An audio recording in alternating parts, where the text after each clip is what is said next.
क्या आपको लंबे लंबे पॉडकास्ट देखना पसंद नहीं है? कोई बात नहीं, आपका भाई आपके लिए लेकर आया है बड़े बड़े पॉडकास्ट के छोटे छोटे clips, the creator show clips.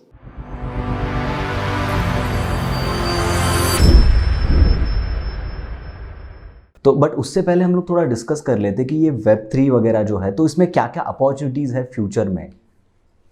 यार Web3 में अपॉर्चुनिटी की बात अगर मुझसे आप पूछोगे then I will say that it's one of the trending technology which is और you can say evolution of the technology which is happening now. .com boom के बाद after a decade, almost 2 decades, क्योंकि एक decade लग गया bitcoin को अपना जगह बनाने में मार्केट में, and while bitcoin was making that place, Web3 also was making its place. तो अगर देखा जाए कि इट्स ऑलमोस्ट 2 डिकेड्स ना, जब हम एडॉप्शन के फेज में, अर्ली एडॉप्शन फेज में अभी हैं।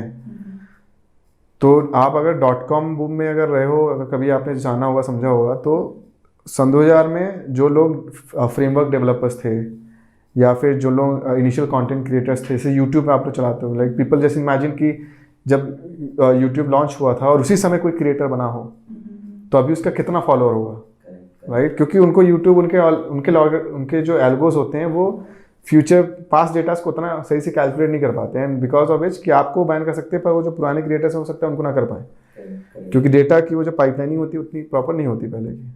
तो कहना मैं ये चाहता हूँ कि it is a next revolution. तो जब नेक्स्ट रिवॉल्यूशन है तो it has a tremendous opportunities.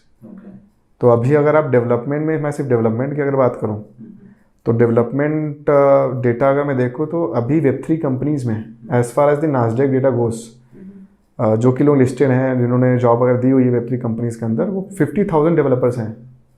अब आप इमेजिन कर सकते हो 50,000 डेवलपर कितने टाइम ड्यूरेशन में, इट्स हार्डली लाइक, अभी इंडिया की अगर बात करो तो 5 साल 6 साल से ज़्यादा इंडिया में हाइप है। उसके पहले इंडिया में हाइप ही नहीं था। अगर हाइप होता तो मुझे भी पता चलता, पर नहीं पता चला, इसका मतलब हाइप नहीं था। पर वो जो 50,000 अभी हैं, टारगेटेड है 30% 40% का इंक्रीमेंट एवरी ईयर, वो बढ़ता ही जाएगा, एंड 2030 तक लगभग 8 लाख जॉब्स इसके अंदर ऐसा लाइक एस्टिमेशन किया जा रहा है, there will be a job.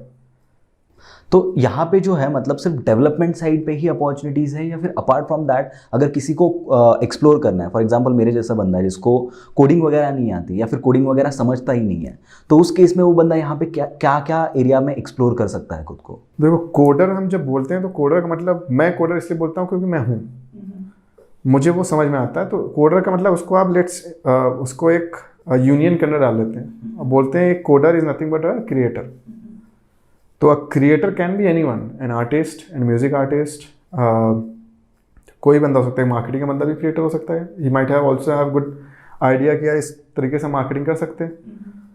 उसके बाद कोई भी बंदा लाइक बिजनेस डेवलपमेंट का बंदा हो सकता है, मतलब इट्स अ इवोल्यूशन। तो कोई भी बंदा जो नई चीज़ें बना रहा है, he can be treated as a creator into the economy. Okay. So it is not. I'm asking here mostly on the job perspective कि जॉब पर्सपेक्टिव से यहाँ पे क्या क्या चीज़ें एक्सप्लोर कर सकते हैं। जो मैंने क्रिएटर बोला, तो creator is a like set of all this small subsets, right? तो अगर एक सर्कल ड्रॉ करूँ तो सर्कल को आप बोलो क्रिएटर, एंड उस सर्कल के अंदर छोटे छोटे सारे जो आपने बोले, अभी मैंने जितनी बातें बोली, मार्केटिंग होगी, BD बिजनेस डेवलपमेंट हो गया, सेल्स हो गया, कम्युनिटी मैनेजमेंट हो गया, सारे उसी के पार्ट हैं, right? It's a part of creator economy only. तो क्रिएटर मैं भी उसी में आते हैं। तो मैं एज ए कोडर सिर्फ कोड करके उस इकोनॉमी को तो बढ़ा नहीं सकता। So I need a participation of the people. तो जब पार्टिसिपेशन होगा तो पार्टिसिपेशन तुम्हारा आपका एक एंगल से तो होगा नहीं, it will be like multiple different vertical horizontal, जो भी आपने आज तक देखे होंगे Web2 में, वो यहाँ पे भी होने। तो opportunity is all across the board. The only thing is like it's very hard to understand the opportunity here because it's very new. प्रशांत भाई, मैंने अभी एक रिसेंटली बात सुनी थी, आई डोंट नो इसमें कितनी सच्चाई है या नहीं, but you can answer it well, कि अभी जो .com बूम आया था तो उस टाइम पे बहुत सारे मल्टी बिलियनर्स बने थे, कुछ लोगों ने वेबसाइट्स वगैरह बना के ही, तो सेम काइंड ऑफ एरा ये अभी है, ऐसा मैंने सुना था, मैंने कहीं पे पढ़ा था ये किसी ब्लॉग में, कि लोग बोल रहे थे कि अभी जो Web3 है यहाँ पे next multi billionaire even trillionaire तक लोग होंगे। तो क्या ये सच है और ये होगा? ये ऑलरेडी हो रहा है। अगर आप Web3 के अंदर नहीं हैं तो आपको नहीं दिखेगा वो, लेकिन एक बार Web3 के अंदर आप आओगे तो आप ये देखोगे कि एक 18 साल का बच्चा मिलीनियर है, एक 12 साल का बच्चा, 13 साल का बच्चा मिलीनियर हो सकता है just because by creating some NFTs। एक 22 साल का, एक 50 साल का भी बंदा मिलीनियर बन सकता है यहाँ पे। तो यहाँ पे पैसे का कोई, Web3 is not about money. यहाँ पे हम भी हैं, everyone is here to build something as a creator. तो हम पैसा तो हम बाद में सोचते हैं, क्योंकि पैसा is a ultimate product of work, it's a by product of the work what you are going to do. तो अगर आपका काम कम्युनिटी की तरफ है और चीज़ें उस तरीके से चल रही हैं तो पैसा तो बाय डिफॉल्ट आएगा। तो I never go and never even promote Web3 as a money making scheme कि यार ये मल्टी मिलियनर बना देगा मेरे को या फिर ये यूनिकॉर्न बना देगा। ये मैं इसका प्रमोटर नहीं हूँ। हाँ, ये बात अलग है कि आप अगर मेहनत करोगे कहीं भी करोगे, चाहे Web2 में करो चाहे Web3 में करो। Web2 में क्या है कि there is a saturation level. तो हर एक टेक्नोलॉजी का सैचुरेशन लेवल आता है जहाँ पे इनोवेशंस कम होने लगते हैं धीरे धीरे। इनोवेशन होते हैं लेकिन उस रफ्तार से नहीं होते। जैसे अगर आप 10 साल पहले में से बात करते और नियो बैंकिंग के बारे में बात करते, तो नियो बैंकिंग कॉन्सेप्ट समय नहीं था, लेकिन now neo banking is becoming going into every home now. तो अगर इवोल्यूशन देखो तो होगा, लेकिन it will be little slower. उस समय हम कुछ और बातें क्या करते थे 10 साल पहले कि हम फाइनेंशियल इंक्लूजन कैसे लाएं। तो same goes with the Web3 as well कि यार यहाँ पे हम मिलीनियर, मल्टी मिलीनियर, उन लोगों 10 साल पहले भी लोग बने थे वहाँ पे भी, यहाँ पे बन रहे हैं। लेकिन वो अगर हम ये सोच करके हम ये सोच कहेंगे कि यार नहीं ये तो बहुत ज़्यादा लोग बनने वाले हैं यहाँ पे, इट्स रॉन्ग।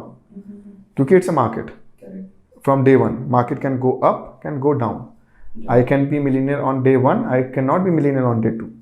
मैं मोस्टली यहाँ पे मतलब क्रिप्टो करेंसीज़ की बात नहीं कर रहा हूँ। क्रिप्टो करेंसीज़ को हम लोग थोड़ा टॉपिक से बाहर ही रखते हैं, बट मोस्टली मैं क्या कर रहा हूँ कि जो बिजनेसेस ब्लॉकचेन के ऊपर बेस्ड होंगे या वहाँ पर जो बिजनेसेस बिल्ड होंगे या फिर वेब 3.0 में जो बिजनेसेस बिल्ड होंगे, उन बिजनेसेस की बात कर रहा हूँ मैं मोस्ट प्रोबेबली यहाँ पे। तो अगर उन बिजनेस की बात करते हो तो it will take more time कि रेवेन्यू साइड से वो आपको शो कर पाएँ। क्योंकि अगर आप कॉमन बिजनेस पे जाओगे कि वहाँ पे कॉमन बिजनेस में क्या होता है, you will have to start showing the revenue, तब आप बता पाओगे कि यार ठीक है ये $1 मिलियन का मतलब इसका is RR is around $400 million, $500 million या फिर ऐसा कुछ है। तो it is going to take time in blockchain और Web3 itself, but it is going to make it. So we call it WAGMI. We all are going to make it.